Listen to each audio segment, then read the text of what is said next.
Hey guys, it's Mr. M here, and today we're going to be looking at how light is used in art and how it affects objects when the light is shown on something. Okay, and we're going to do practice sketch, and then we're also going to actually make some physical things so that you can see how light actually works in real life.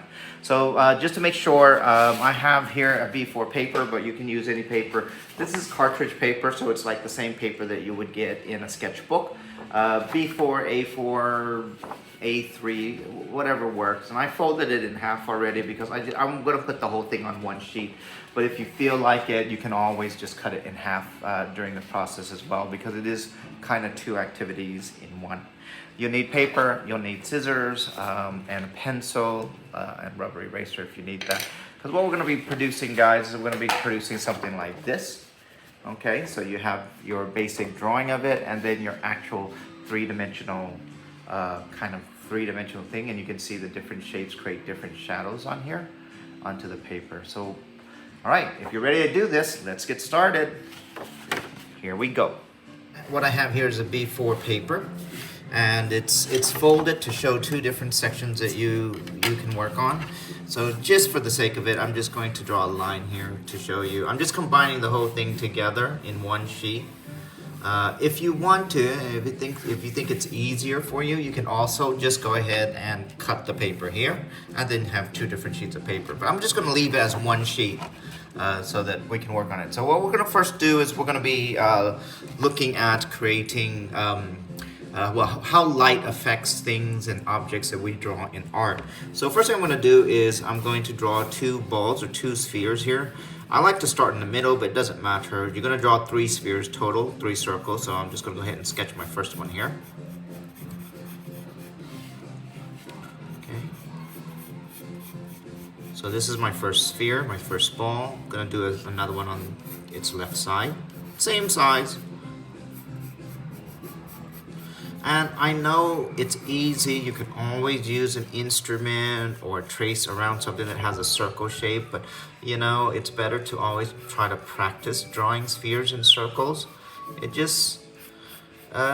just practice to get, you know, muscle memory and stuff like that for your hands. So even though it's not perfect, it doesn't matter. Okay, so you know, you can see I'm making lots of different strokes just to try to make it look really neat and nice. Okay, so there's my three spheres that I have now. Again, so you obviously need a pencil, you need an eraser if you think you're going to make any mistakes, rubber eraser if not, it's fine. And again, you see the scissors here. If I wanted to cut this in half, I could have, but I'm not going to. Okay, so this is the first sphere. Now we're going to pretend that these are on like a table, a surface or something like that, you know. So I'm just going to draw a very faint line here to show that it's on a table. And then what we're going to do is we're going to create the light source. So on the right side here, we're going to put the light at a different angle. And just to show you where the light's coming from, I'm going to draw a little arrow here. This is where this light's coming from. And for this one, now light sources in real life could be any sorts of things. I'm going to draw a little sun here to show you that the light source could easily be from, you know, Mother Nature, from our natural. And then on the left side, similar to this, but a mirror, an opposite version. I'm going to draw another arrow going this way. But I might, in this part, I might switch my light source, or maybe I'll draw a torch this time. Or a flashlight, okay? Just because I can. I just want to, you know, it's always nice doodling, have fun with it, see what you can experiment, draw with. So here's my torch there. Okay, and then obviously we have the middle one, so the light's going to come directly down from it. Again, drawing my little arrow. Now, of course, this video, if I'm going too fast, you can always pause it or slow down the speed. It's up to you. I'm going to use another different light source on this one, so maybe this time I'm going to use a light bulb. Okay, the old style light bulb. Okay, so now, so these are my three different light sources just to let me know where the light's coming from. So the first thing I'm going to do here is I'm actually going to add some light rays. So like this is just to show you this is how the light's coming down. It's going to come down on it like this. On the right side, it's gonna kind of hit the object over here. So it kind of hits towards the corner of the object, like from each end here, like so. Same thing here. And then this one over here, okay? So now I'm gonna put a number on this. So for here, I'm gonna write it, let's see, I'll write it on this side. I'm gonna write the number 1. This is gonna be the light source, okay? So I'm gonna write number 1 up here. This is my light source, okay? My light, that's where it's coming from. Okay, so now that we've established where the light's going to come from, now we're gonna add a shadow to it. So very simple, we're gonna add, let's start with the left side here. So we can see that this is a ball shape, so the light's gonna hit the ball here, so that means this area is gonna be very light. So that means the part that goes away from the light is going to be in a shadow. So I'm gonna make like a curve. Don't make a straight line here because you're drawing a ball, so to make it look three-dimensional is you need to curve it. And then when I'm done with that, I can just shade this in. Now, there's several ways of shading this. You can go up and down like this, okay? But if you really want things to look more three-dimensional, try to shade it according to the shape of the line, the curve of the line, the shape of the ball, the shape of the sphere. So I'm shading it in this way, okay? So it kind of looks like a moon, like a crescent moon, but kind of the opposite version, the negative version, where it's dark. So there's a light hitting here, and it's created a shadow because of the shape of the object, the sphere itself, okay? So then now I can do the same thing with the other side. So obviously, because this is coming, the light source on this one is coming from the right side, it's not gonna curve the same way, it's gonna curve from over here, going the opposite way than on the left side. So I draw my curved line here like this, and again, I can shade it in where I'm following the line itself. Okay, following the curved line because it just makes it look neater and it looks tighter. It's also nice to practice making the same marks, the same strokes, especially when you're drawing round objects to get that round feeling. Okay, so you can kind of feel it's round. Now, what do you think about the middle one? Will it go left or right? Now, if you think it's going to go straight down, you are correct. So that means it's just going to go straight down from the edge of the side here to this side. It's just going to curve down. We're going to do the same thing.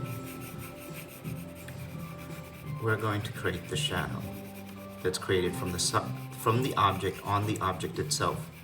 Okay, because the bottom part of the sphere, the ball, is away from the light. So that's why there's a shadow there. Okay. So then let's call this number 2. I'm gonna call this part number 2. Let's write number 2 here. Over here, I'm gonna write shadow. That was the shadow. Okay. Now, we're gonna look at, now that we've looked at the shadow, the light and the shadow, we're gonna think about the object is on a table. So it's gonna create something else. It's going to create a shadow of the object on the table. So to do that, now I'm going to look at the angle of the light again, where it's coming from. And this time I'm going to kind of make a ball, an oval shape. The light's coming from this side, so most likely the shadow's going to go in the opposite, in the direction of where the light's going. This is what we call the cast shadow. Now this shadow is going to be a very dark shadow, so you can press down harder on your pencil if you want to. Try to get as dark as you can, that's close to the sphere, like right underneath the sphere. And then you can kind of lighten it up a little bit as you get farther away, because we'll look at shadows in a minute in the second part of this activity, okay? Real shadows. So what we're doing, so we've done this. So there's my oval shape, kind of still looks like a ball, but it's kind of elliptical or an oval shape because, you know, it's the cast shadow. Okay, so that means most likely the right side is going to be the same as the left side, except going in the other direction. So same thing, draw your elliptical or oval shape here that's coming from the ball. Right next to the ball, do a very, very dark, using a lot of pressure, dark lines, and then you can start to lighten up your pressure as you get away from the ball. Okay? Because that means the shadow has to travel further away from the ball. Okay, so what do you think about the middle one? How do you think that's going to fit into there? What should we do? If you said the shadow is going to be exactly underneath the ball, you are correct. So this time we're just going to make almost the same on both sides. We're just going to make the shape of the ball like this. Okay. And there you go.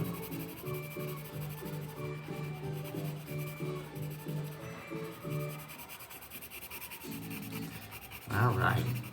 Make that dark because it's the cast shadow.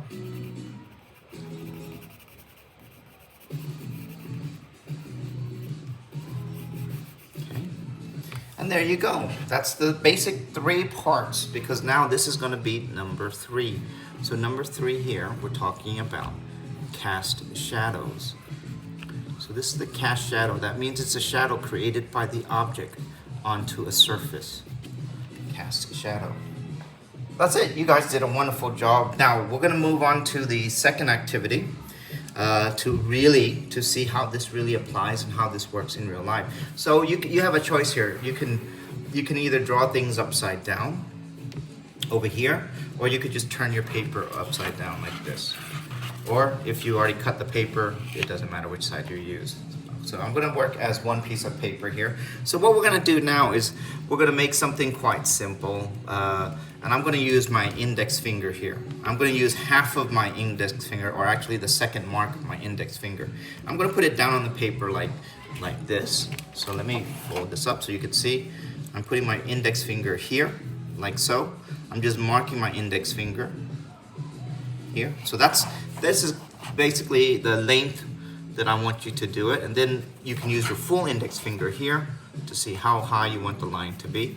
If you want to use a ruler, you can, but you don't have to. Again, it's always good to practice making these lines naturally yourself, because it just helps you without needing to use instruments, okay? So I've made this line like this, about the same length, okay? And then what I'm gonna do now is I'm going to go ahead and use my scissors and cut up to where that line is. Cut it up here, like that. Okay. Now what we're going to do is I'm going to fold this up. If you look carefully, as I was folding this, there was already shadows being created. Now I'm going to turn this over the other direction, because my light source right now is coming from a window. So, but sometimes you might need to pick it up. Now you can see this is the shape that I made, and you can see how the shadows, as I move, because I'm using natural light that's coming from outside, as I move my paper, you're going to notice that the shadow starts to move. The shadow has different effects, or different angles where you're coming from. Okay, so this is how shadows actually work in real life. So from doing something like this, I'm going to turn this upside down, because now let's work on our second shape. Now I want to make, let's say I want to make a volcano. Okay, so in this here, because we're looking at things now, the rectangle was easy because we're cutting it. We have to think upside down, or you could leave your paper like this and draw from the top. So instead of turning my paper upside down like I did last time, I'm going to leave it this way. And I'm going to draw a volcano. So now that I'm going to draw a volcano, we know that this part is going to be where we're going to cut it. So let's say I'm going to draw a volcano shape, or a pyramid shape coming from here. I can make it a little bit longer. Now we need to practice, let's see, shape distancing, like social distancing, because of what's going on nowadays. I made this one longer than this one so that it can pop out a little bit more. Now as I do this, you'll notice that I don't let this line touch this shape. Don't let it touch this shape. And I'm not making too big, because I'm going to save this space to do something else over here. Okay, so I'm going to do this like this. Now I'm going to turn my paper over again, and then I'm going to cut this part out. Okay, so I'm going to cut that out. Follow my line. Cut that out. Cut that out. Like that. Okay. Now I'm going to fold up. Now this is a little bit too short. I didn't exactly follow my line. a little bit longer. Okay, and then I'm going to fold that up. Now, as you saw me folding it, you could see the shadow being created as I folded it. Now, I'm going to turn the paper back, and now you can see how the shadow is different than the other one. Also because of the shape that I'm using. So let's see if I hold it up more to the light, you can see how the shadow changes. And then if I move it, the shadow kind of moves with it, moves in different direction. Okay, just like that. So these are natural shadows created from the objects. Okay, we're gonna work on the last shape here. Let's push these down a little bit. The last shape I want you to do is actually kind of an organic shape. So a tree shape. So I'm gonna make a tree, and let's see. Now again, because this is the part we're gonna cut, and it's gonna be the top part, the tree has to start here. So I'm gonna draw a very simple tree. Okay, like this. And then I'm gonna make the trunk. And I'm not gonna make this tree very long so that I can see the shadow a little bit clearer. So this is what I'm gonna do. Just did the outline of a tree, the top and the trunk. And again, you notice shape distancing. I'm not allowing this side to touch the shape, and I don't want it to touch the side of the paper. I'm gonna flip it over, and now I'm gonna cut this part out.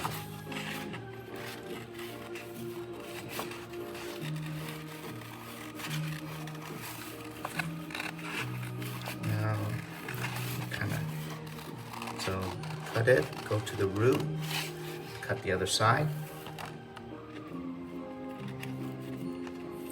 It's always okay if you want to modify your cut as you're cutting it. You think, oh, well, you know what? I didn't have to, follow my line if I wanted to add something else to it. So I'm cutting around, go around the trunk of the tree, go to where the root is, okay? And there we go.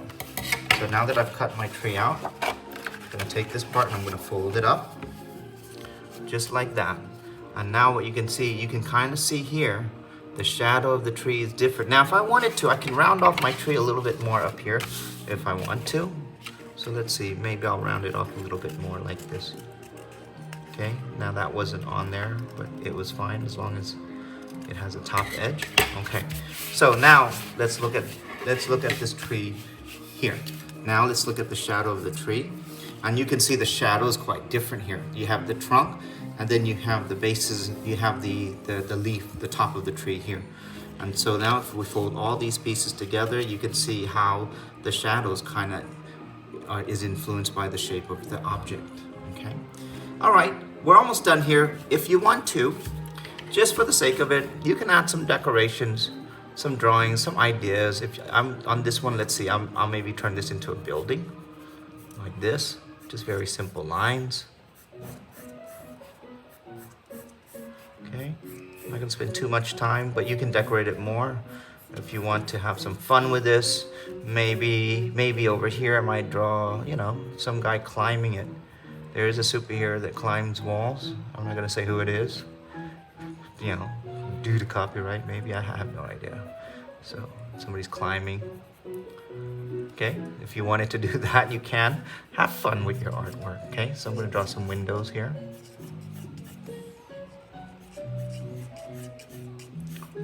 Okay, I'm not gonna go too much with this. A little door, some windows. This one, remember, I wanted to make this into a volcano, so I could just add some details here. Just some lines, make it look like rocks. Even if you want to, you can maybe draw trees at the bottom of it. Just something very quick, something simple, okay? And obviously this is a tree. I can just add like leaves. I mean, if you want to, you can color these in. You can ink them and color them in. It's up to you. So technically, we kind of like made pop-up things by just folding the paper up. Okay. Just some simple designs, draw some roots there, maybe grass if I wanted to, okay, on the side. Then when we fold it up like this, you have something Now I'm gonna kind of, you can see the shadows still being created from the natural light source from my window, but you can also have something that looks a little bit pop-up, like a pop-up. So this is what we're doing today. Today we just looked at light and its effect in art by looking at light, shadow, cast shadows, and then, you know, to see how it naturally works out. Okay, I hope you enjoyed today's art activity. So again, experiment, try new things out, and have fun with art, guys. I'll catch you guys the next time. Bye.